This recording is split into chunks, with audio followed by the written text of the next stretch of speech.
देखिए, कुल मिलाकर हम तो ड्यूटी से बंधे हुए हैं। मोदी जी ने एक आदेश दिया, जितना जनता के हाथ में जिताएगी, ऐसा मेरा मानना है। ये मोहत देंगे, हम ये मोहत देंगे, इसकी बजाय लोगों को उनके पैरों पर खड़ा करना। हमारी घड़ी आवे नहीं, आवे तो जावे नहीं, जावे तो कुछ पावे नहीं, जैसे वीरेंद्र सिंह। इनको सिर्फ अपना परिवार, अपना घर, बापू बेटा ये अच्छे लगते हैं, बाकी कोई अच्छा नहीं लगता। करनाल सीट हॉट सीट बन गई है क्योंकि यहाँ पर दोहरा चुनाव होना है। एक तो यहाँ से लोकसभा और दूसरा यहाँ से विधानसभा की भी सीट जो है उसका चुनाव होना है। हमारे साथ पूर्व मुख्यमंत्री और लोकसभा करनाल के प्रत्याशी मौजूद हैं, इनसे बातचीत करते हैं। मनोहर जी, आपसे जानना चाहेंगे, सबसे पहले विधानसभा आपने यहाँ से संभाली, अब लोकसभा के लिए प्रत्याशी है, किस तरह से देखते हैं इसे? देखिए, कुल मिलाकर हम तो ड्यूटी से बंधे हुए हैं। मोदी जी ने एक आदेश दिया कि आपने इस बार करनाल लोकसभा का चुनाव लड़ना है।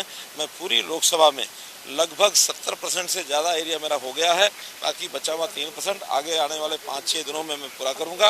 और जितना उत्साह मुझे दिखा रहा है लोग, अभी आपने भी देखा गांव के अंदर किस प्रकार से लोग उत्साह से लड्डुओं से तोल रहे हैं, फूल मालाएं दे रहे हैं, चद्दर भी दे रहे हैं। तो इस प्रकार का उत्साह देखने को मिला।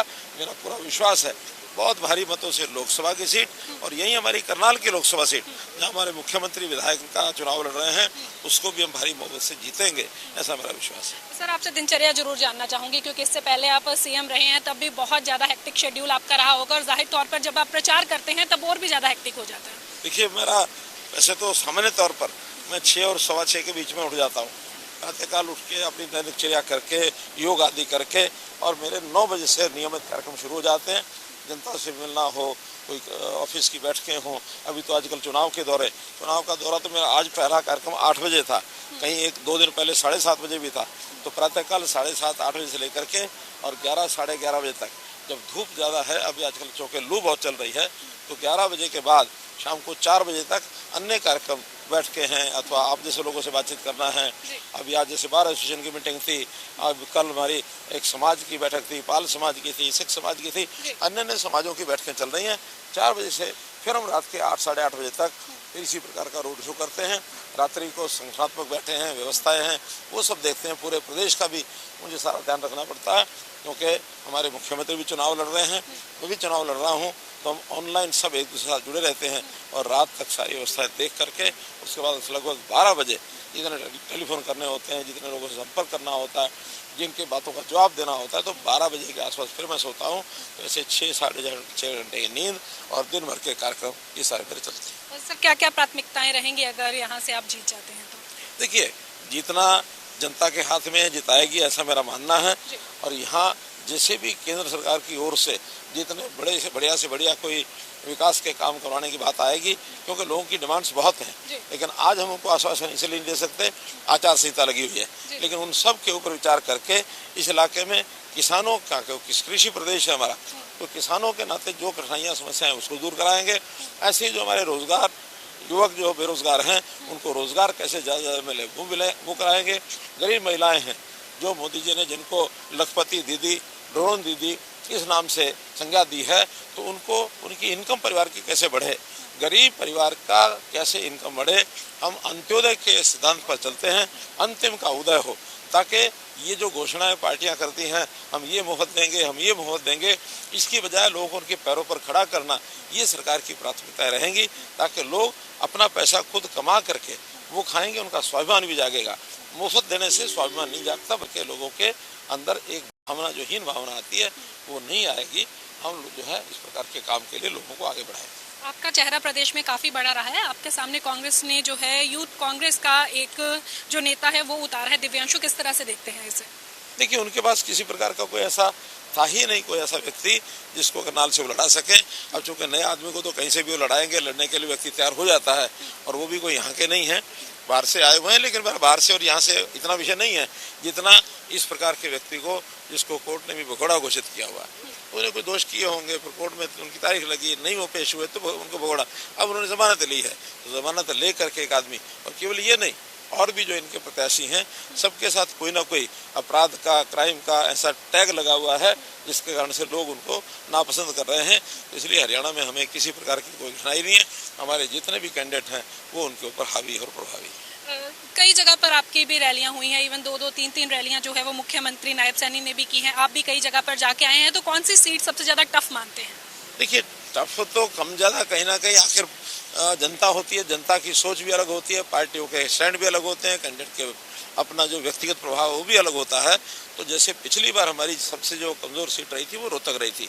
रोहतक भी सीट इस बार हम जितना मार्जिन पिछली बार था 7,500, मैं कम से कम उसको 10 गुना मार्जिन के साथ 75,000 मार्जिन के साथ वो सीट मिले, ऐसे प्रयत्न कर रहे हैं और उस सीट पर भी हमारा विशेष फोकस है। विपक्ष लगातार कह रहा है कि बीजेपी के पास कोई वॉशिंग मशीन है जिससे वॉशिंग पाउडर है वो धो देते हैं प्रत्याशी और वो बीजेपी में आकर के सच्चा हो जाता है। कहीं भी हमने कभी नहीं कहा कि कांग्रेस का हर आदमी बेकार है या दूसरी पार्टियों में बहुत अच्छे अच्छे लोग भी हैं।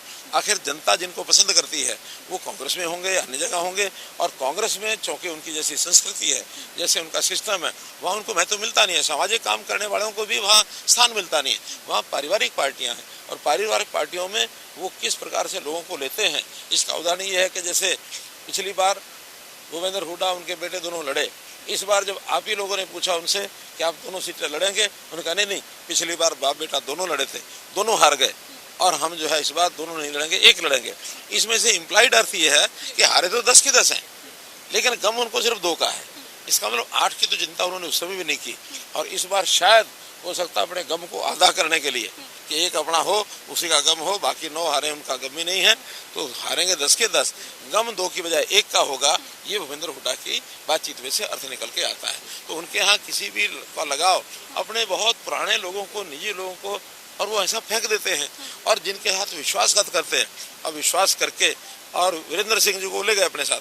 वीरेंद्र सिंह जी को ले जाने के बाद हमको लगता था ठीक है, उनके बेटे को शायद उनको लगता था टिकट भाजपा से नहीं मिलेगी, वहाँ टिकट मिल जाएगी, ये विश्वास आश्वासन लेके आए और उसके बाद उनको उठा के फेंक दिया। तो हम तो ये कहते हैं, हमारे रामविलास जी कहा करते हैं कि हमारी घड़ी आवे नहीं, आवे तो जावे नहीं, जावे तो कुछ पावे नहीं, जैसे वीरेंद्र सिंह। तो ये हाल वो सब क्या करते हैं। हम जिसको मानो स्वीकार करते हैं, हम उसकी सहयोग करते हैं, सहायता करते हैं, और सहायता करने के बाद व्यक्ति अच्छा तो उसको आगे बढ़ाते हैं। इन्होंने अपने प्रदेश के अध्यक्ष अशोक तंवर, उनके साथ आज से 8 साल पहले जो किया, मुझे मालूम है, मैं उसका गवाह इसलिए हूँ कि उनको फट्टड़ होने के बाद रामन लोहिया हॉस्पिटल में दाखिल हुए, मैं उनको पूछने गया, और हमारे संबंध उस समय से हैं, और उसके बाद लगा कि एक अच्छे व्यक्ति हैं और उनको कहीं ना कहीं आगे आना चाहिए। अब किसी प्रकार का दोष हमें तो लगा नहीं उसमें, अब कोई उनके ऊपर हमने कभी आरोप भी नहीं लगाया। अच्छे व्यक्तियों को ये टिकने नहीं देते हैं, इनको सिर्फ अपना परिवार, अपना घर, बापू बेटा, ये अच्छे लगते हैं, बाकी कोई अच्छा नहीं लगता, अच्छे होने के बाद भी नहीं लगते। मनोहर जी, किसान आपसे नाराज चल रहे हैं, भाजपा से नाराज चल रहे हैं, उनको मनाने के लिए क्या सोचा है? ये एकदम गलत स्टेटमेंट है। किसान नाराज चल रहे हैं, किसान नाराज नहीं चल रहे हैं। कुछ लोग ऐसे होते हैं जो एस्टेब्लिश सिस्टम है उसको एक प्रकार से डिस्टर्ब करने के लिए, उसमें व्यवधान डालने के लिए वो काम करते रहते हैं। बहुत मुट्ठी भर लोग होते हैं, मुट्ठी भर लोगों से कैसे निपटना हम जानते हैं। इस बार भी ऐसे लोगों ने पंजाब से उठ करके हरियाणा में घुसने की कोशिश की, हमने नहीं आने दिया। पिछली बार भी जो डिस्टर्बेंस की वो मात्र एक 60-70-80 हज़ार लोग हैं, तो 60-70-80 हज़ार लोगों का मान लें तो इस प्रदेश का मैंडेट 2 करोड़ 2 लाख का है। 2 लाख में हाँ, जब 80,000 लोग भी कहीं कोई डिस्टर्बेंस करते हैं तो लगता है बहुत बड़ा है। किसान आज भी आकर खेती कितने बढ़िया कर रहे हैं। पिछले इस कार्यक्रम में जो खड़े थे सब किसान थे, और किसानों को ही हमने बताया कि किसानों के लिए हमने क्या क्या किया। आज गाँव में किसान, अभी आगे जो स्वागत कार्यक्रम आप देख रहे हैं इसमें 80% किसान है, तो किसान विरोध नहीं कर रहे। कुछ ऐसे लोग हैं जिनके मन में यह है कि एस्टेब्लिश सिस्टम को कैसे डिस्टर्ब किया जाए। मुट्ठी भर लोग हैं, करेंगे उसका मुकाबला। आखिरी सवाल मैं आपसे लूंगी, प्रधानमंत्री यहाँ पर आ रहे हैं, क्या क्या उनका शेड्यूल रहने वाला है? प्रधानमंत्री जी की 2 सभाएं 18 तारीख को हैं। एक सभा अम्बाला में है, दूसरी सभा में सोनीपत लोकसभा में, तीसरी सभा उनकी 23 तारीख को महेंद्रगढ़ में होगी। 3 सभाएं उनकी होंगी, ऐसे ही 2 सभाएं होम मिनिस्टर की होंगी, इसी प्रकार 2 या 3 सभाएं राजनाथ सिंह जी की होंगी, 6 कार्यक्रम हमारे राष्ट्रीय अध्यक्ष जी के होंगे।